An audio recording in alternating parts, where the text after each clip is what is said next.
I can see that there's a privilege there that I don't feel good about, but I didn't create the situation.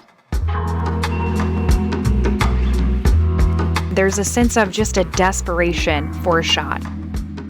They say we just want as many shots in arms. We will vaccinate any Missourian. The idea, because I come from rural Missouri and there's some magical divide, that I'm taking care of rural Missouri any more than I am urban area is totally false. I'm Sarah Fensky. This is St. Louis on the Air.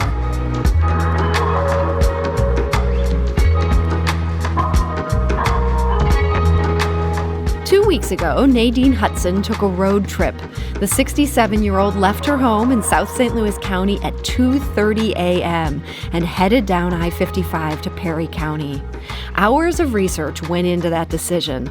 Hudson was in search of the COVID-19 vaccine, and she'd heard from friends that the more rural the county, the easier it might be to score a dose. I just pulled up maps and I went through the counties. I looked at their population and I wanted to get populations that was smaller. Now, Nadine Hudson got her shot in Perry County, but not every road tripper has been so lucky, and some people can't help but wonder about a system that requires people eligible for the vaccine to put so much effort into getting it. St. Louis Public Radio reporter Kayla Drake looks into these questions in a story that's just out this morning, and she joins us today to talk about it. Kayla Drake, welcome. Thank you. Hi, Sarah. So you talked to a number of St. Louisans making these vaccination road trips. Broadly speaking, who are these people? Yeah, so I spoke with 6 people who traveled for a vaccine, and all of them were white and most were retired, like Nadine. But that's just who I talked to. I mean, we had dozens more who responded to an email call out. And most of these people knew a friend or a family member or a neighbor who traveled. And these are people who qualify for the vaccine. Are they all pretty much seniors? Yeah. Most of them were seniors who I talked to. So is what they're doing, going to these other counties or going to National Guard sites outside of the metro area, is that legal? Yeah, that's totally legal. But there are some ethical concerns that some have brought up. So tell me, what are some of those ethical concerns? Yeah, so, I mean, basically there is a privilege aspect to being able to travel for a vaccine because, one, you need flexibility to take an entire day off with little notice, and 2, you need the transportation to go out to these rural areas. You can't rely on public transportation. And then also, I mean, rural residents have high rates of chronic illnesses and lack adequate access to health care. So is there a sense that these St. Louisans might be taking away a dose from somebody who needs it or wants it in rural areas? I mean, I've talked to a couple, health directors in rural areas, and they say we just want as many shots in arms. We will vaccinate any Missourian.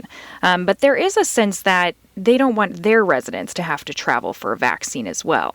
So this sets off a domino. If all the St. Louisans are traveling to Perry County, the people in Perry County might have to do some traveling of their own. Right. So one person you spoke with, this is 75-year-old Mary Dunger. She lives in Overland, which is in North St. Louis County. She got vaccinated at a National Guard mass event in Cape Girardeau. She acknowledged that she has some advantages that enabled her to get that spot in line 2.5 hours from home. I can see that there's a privilege there that I don't feel good about, but I didn't create the situation.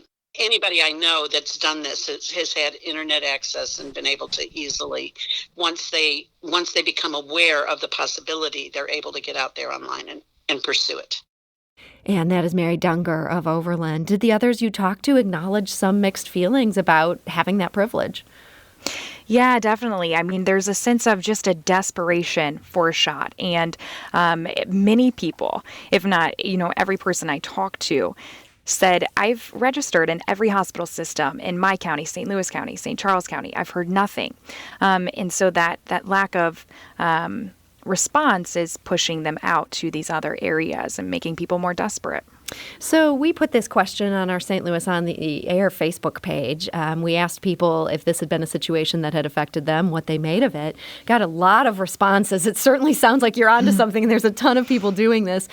Don writes, "It is such a ridiculous waste of time, energy, and resources at a time when no one can afford to go through this. I'm happy for those who get the vaccination, but the people in charge, you know who you are, Governor, have failed us again. Bad management ruins everything." Maud wrote on our St. Louis on the Air Facebook group about her own plans to go do this in about a week. And she writes, "My privilege, which allows me to schedule a vaccination 3 hours away and undergo the expense of renting a car to get there, is denied to many other people who are also 1B Tier 2. Who is going to help those without a way to locate a vaccination site with openings, get scheduled, and get there? What Governor Parson is doing is criminal. It cannot be explained or excused. I believe he wants to kill the most vulnerable people in our community for the political gain of his party." Now, I'm sharing that comment from Maud because I think that is a common perception in St. Louis. People feel that this region has been shorted and that it was intentional. Did you gain any clarity on that question in your reporting? Right. Well, the region definitely received an undersupply, let's say that. So for at least 3 weeks, the state didn't send St. Louis County Health Department vaccine because of confusion, basically over if it was a part of a hospital system allocation or not. Since then, the state has fixed that, but Parson has defended his distribution model as fair. But, he has increased doses to this region to 33,000 a week. And, this weekend he scheduled the first mass vaccination event in urban areas, so Kansas City and St. Louis. And that hasn't happened in his vaccination events since the entire month that they've been running. As you said, Governor Parson has defended how vaccines have been allotted. Let's listen to that. The idea, because I come from rural Missouri and there's some magical divide that I'm taking care of rural Missouri any more than I am urban area, is totally false.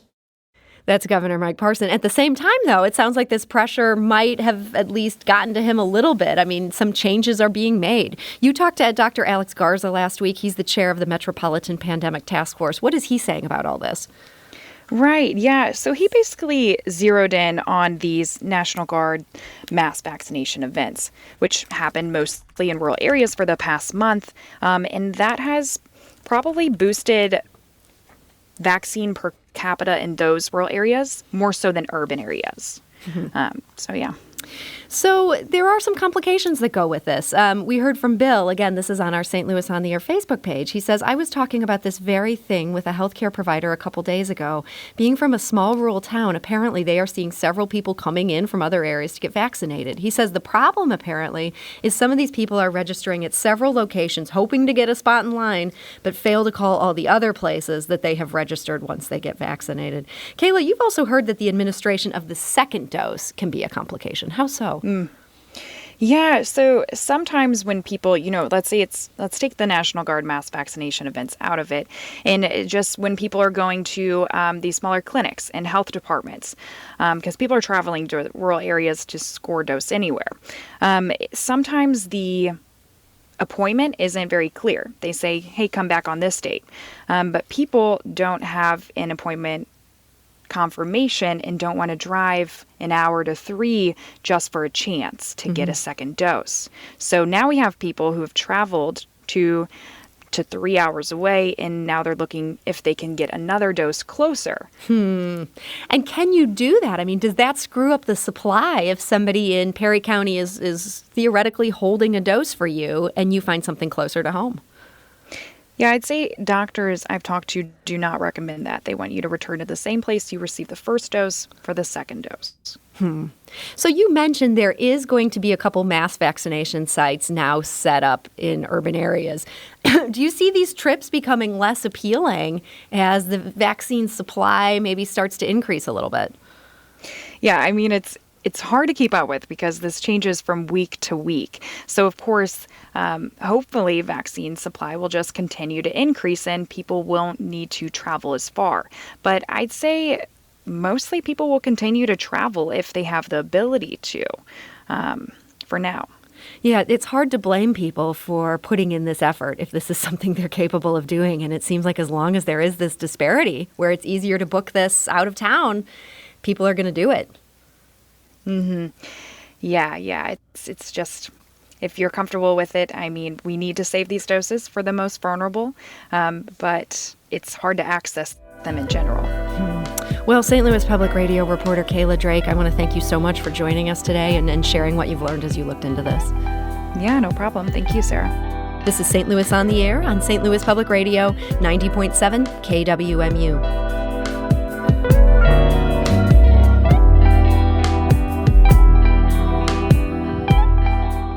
If you learned something new from today's episode, consider leaving us a review and rating on Apple Podcasts on the App Store. It's the easiest way to help people discover our show. We appreciate it. Thank you.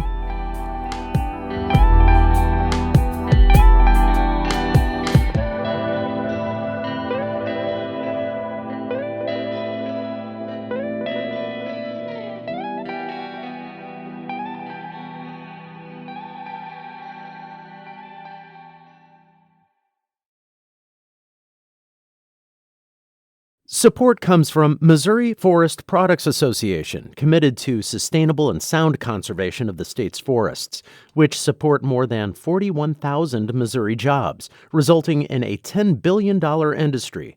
ChooseWood.com.